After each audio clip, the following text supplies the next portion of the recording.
Hi folks, Noah Hallett here, and I just had a pretty obnoxious quirk with background images in the Avada theme builder for WordPress, and so I wanted to go ahead and run through how I fixed it to kind of share this with others.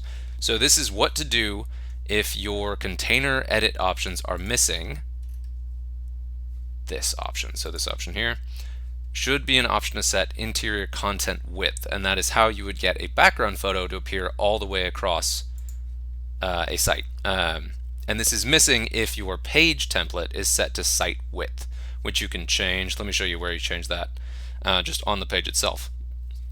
So if you click on edit and you only see height and you don't see the interior content width option, your page is not set to 100% width, it is set to site width. I don't know why they do that, because in this, when you do have it set to 100% width on the page, you can still set it to site width manually here. So it doesn't make sense. But all you do is go right here on page attributes to the right, one of these really ancient WordPress pieces, and you change it from site width to 100% width. Done. And then if you look at your page like this one here, where you can see my photo isn't going all the way across, suddenly it is.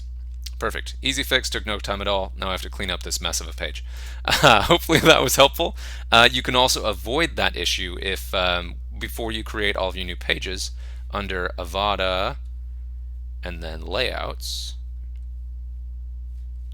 under Avada and then options, and then under layout, there's an option here to set your default page template, which will then impact every single page you create from then on. If you set that to 100% width, save, every new page you create, you won't have to change that setting, it'll just be set. Hopefully that was helpful. The results I found weren't terribly helpful, and it was a really, really easy fix. So happy building out there.